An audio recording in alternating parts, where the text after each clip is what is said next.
Happy Sunday, greetings. Yes, I'd rather be sleeping right now, but I'm here for y'all. I'm gonna do another reaction video. When I say another, I haven't done it for like 2 months, but I'm back and I'm here for you. And I think if you stick with me, you may start enjoying these more because you actually learn something when I react to these videos. Today, I'm gonna react to the Plain Bagel. If you're unfamiliar with the Plain Bagel, I feel like I've spoken about them before. Great YouTube channel, check them out. I came across this video and within the first 2 minutes it captured my attention. I was like, you know what? I think this would be a great video to share with my audience and react to it. So without further ado, what we need to do first and foremost before I get into this video, I just need to make sure that y'all do me a solid and just click that subscribe button, especially if you're brand new. That's all I'm asking. That's how you can pay me, by clicking that subscribe button. But I mean, if you want to pay me by, buy me a coffee or something like that, there's also this little heart button with cash. You can click on that as well and donate to my channel. Let's switch over. Yeah, I know, I'm not doing the epic transitions anymore. Why not? Get straight to the point. All right, so let's start playing this video. I want you guys to listen to these 4 steps. I already watched this video because I shot this entire video already and I forgot to click the record button. So we're gonna act like I didn't watch this the first time. Let's get it.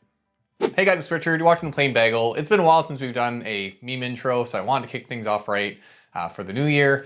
But with this video as a whole, I wanted to take a moment to talk about some older videos of mine that were part of my Party Pooper series, where I would talk about a specific position or investment and highlight the risks around those things.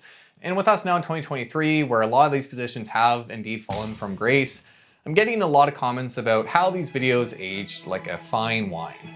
And as much as I love the praise and basking in my own self-glory, I don't actually want to take all that much credit for how things played out with my Party Pooper videos. You see, while my intro might have fooled you, this is actually a video about humility. I swear. I actually quite dislike when I see others use past calls or individual stock picks as evidence of their, superior ability as an investor, while, sweeping the bad calls and mistakes under a rug. Please, everyone, do me a solid right now. I know, we know at least 4 or 5 YouTubers that you follow that do exactly what he said. I cannot stand it. In fact, I kind of fall in that trap myself with Tesla because I've been good with doing the Tesla calls, so every once in a while I keep mentioning it. But I don't talk about all the other stuff I've been right about because I just don't want to. It comes across really arrogant and you have like no humility whatsoever, because I've also been wrong on certain things that I've called out. I give you an example for like most recently, the Nancy Pelosi and Paul Pelosi. I have made multiple comments on that whole situation when he was attacked. I was like, there's something fishy about this situation. It's weird. They're not showing you the cam footage or the security cam footage. A lot of stuff is weird about this situation. They're probably lying to us. Well, the video got released 2-3 days ago. I watched it and I was completely wrong. There was nothing suspect about it. It was just regular attack. Yeah. And I went on Twitter and I said I was wrong and I apologize. So you have to be able to do that, to be honest with yourself and with your audience, especially if you have a platform. I have 6,000 subscribers, hopefully get to 10. But my duty is to be as transparent with y'all as possible. So think about some of these YouTubers who literally make predictions all the time and they ignore every single one they got wrong, but they will push and market the ones that they got right all up in your face all day long. In your face. And now you know that my screen's half cut off. I thought it was in the other video. No, regardless, you know what I mean. It's annoying. And I think to be a good investor, you have to be honest, not just with what you communicate to others, but with yourself. You don't want to delude yourself in terms of your ability as an investor. So my hope with this video, and being honest with my own past videos where I've talked about individual positions, is to highlight why viewers should be more skeptical and critical of people who use past calls in individual positions as evidence of their superior ability. So welcome to the first Party Pooper video where we party poop on ourselves. Buckle in.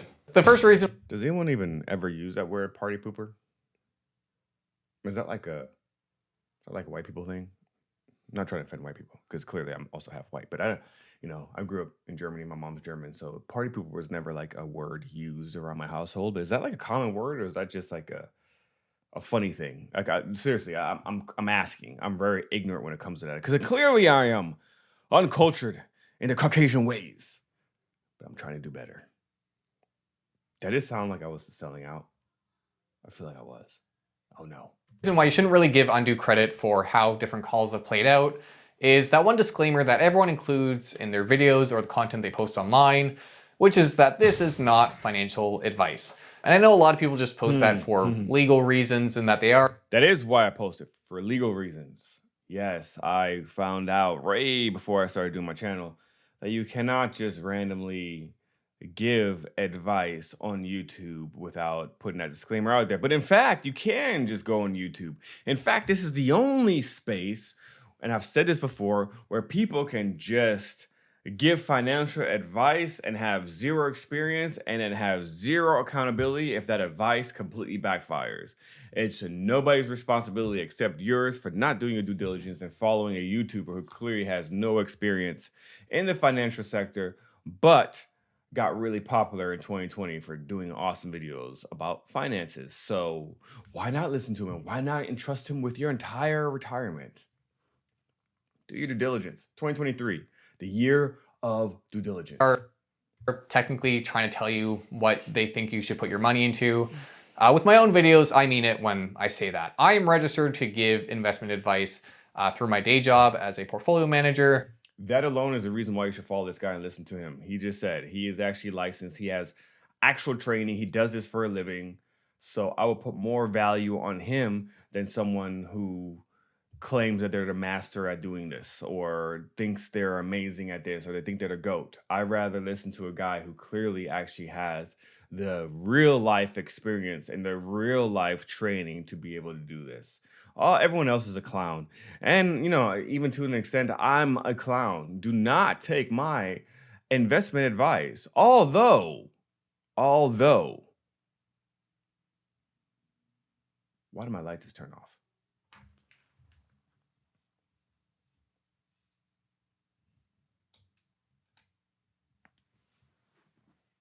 I forgot what I was saying, so yeah. I do not do so through YouTube. I don't think it's the right avenue for that kind of stuff, for stock picks, for telling people what to do with their money. And when I've talked about individual positions, I've always highlighted that it really has just been to highlight the risks and dangers that aren't being discussed. These were always positions that were very much hyped up. They were circulating news headlines and people thought they were untouchable. And the point of these videos wasn't to tell you that these positions were a sell, that you should short them, whatever have you. It was to say that there are risks that a lot of people are not considering. So all the time, especially channels who are built upon a specific stock and they have a huge following, I feel like a lot of those folks really ignore anything that would be considered a bear case or red flags because they built this audience based off of that, whether it's Tesla, whether it's Apple, whether it's SoFi, whether it's Palantir, whether it's Peloton, whether it's Kathy Woodstocks. It literally is so frustrating seeing people who will completely ignore all the red flags because they built this audience. It's a bias. It's a form of bias, and they can't seem to be able to navigate around that and get away from it. So I don't think you can have your cake and eat it too, where you tell people, hey, not financial advice. You got to do your own research and then, you know, take praise and credit when that thing works out. And then hide behind your disclaimer when things don't work out. Say, hey, sorry you lost money, but like I said, not financial advice. But check out this other position that did really well that I highlighted to my viewers.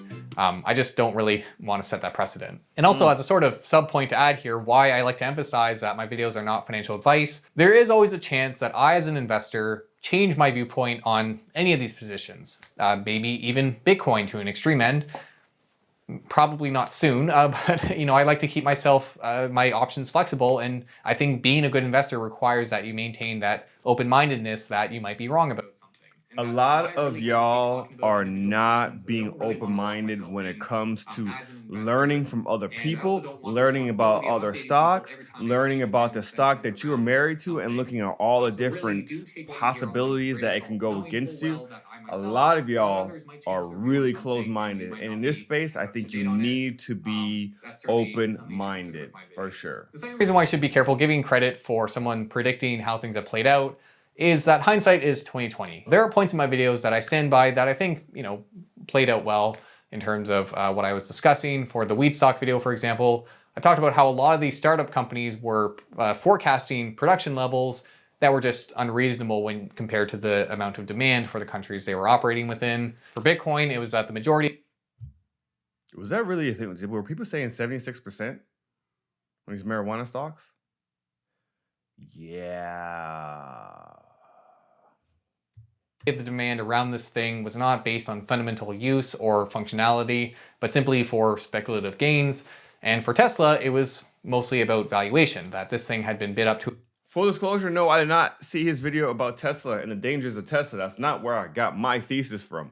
But, yes, that is one of my biggest issues with Tesla. It's a $1.2 trillion company at one point when it was at $300, which means that that company is valued more than Apple, more than Amazon, more than some of these companies that have been established for decades. And they just became profitable in 2021. When I say just became profitable, I mean without the EV credits and Bitcoin at that time. So that was a red flag to me. And I think now it's around $400 to $500 billion evaluation, right? So it dropped down significantly. But even then, I think me personally, where I like it at is a $300 billion valuation right now. Again, 2023. I'm not talking about long term. I'm talking about right now, this year. To a very, very extensive level at a time where monetary policy was very generous, and something reversing, such as with rate hikes, could really cut that down. And as great as that all sounds, hindsight is 2020, and there was a lot of stuff that I did not predict happening, such as the invasion of Ukraine, which played a massive role in terms of how economies performed that year. I did not predict how extensive or quick the rate hikes would be in 2022. And with us having been in a bear market, it's very easy for someone like me who only ever posts party pooper videos about positions and their risks to look really smart. And even for the stuff I talked about that did end up happening, it's again important to be honest with your degree of certainty when you make these sorts of decisions. These were simply risks that I was highlighting that happened to happen. There are things like hindsight bias where people misremember how confident they were about the decisions or the calls they made when they work out nicely. And there's self-serving bias where when you have a success, you attribute it to internal factors like your superior research or your diligence as an investor. And when you have a failure, like a stock pick that does not do well, you attribute it to external factors. And so when evaluating the ability of other investors or your own performance, it's important to take the degree of confidence with a grain of salt. And regardless of who looks right and wrong, neither I nor any other investor knew what was going to happen in 2022 or thereafter, even if they say they did. Now, the third reason you should be careful giving. Please, yes. Especially if they said they knew. Look at me. Only listen to me. Only listen to me. This is the only channel you should listen to. You should only pay attention to me and pay me money. No, man. No.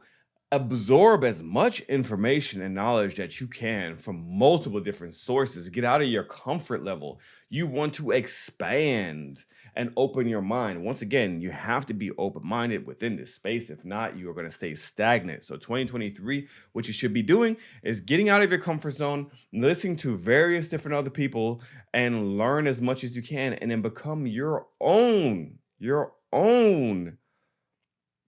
I guess, analyst?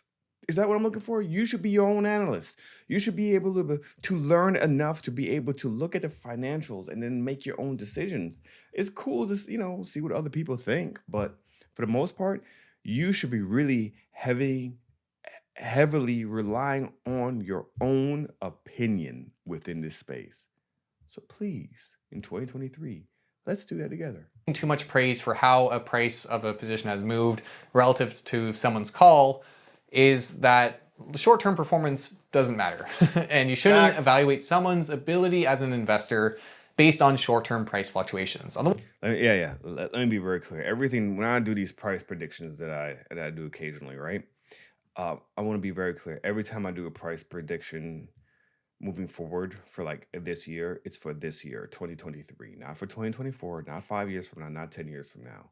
Now, I am an investor, but I do believe in trying to find the best prices if you're not investing into the index fund. If you're investing into a broad market index fund, I think you should just put money in there every month, to be honest. You should be investing in VOO, or if you're into VT, or if you're into VTI, or if you're into SPLG, or whatever it is, you should be investing every single month, no matter what, right? There's been studies done already that showed how individuals that invest every single month, no matter what the price is, they apparently outperform the person who will stack cash and wait for dips and then buys in there.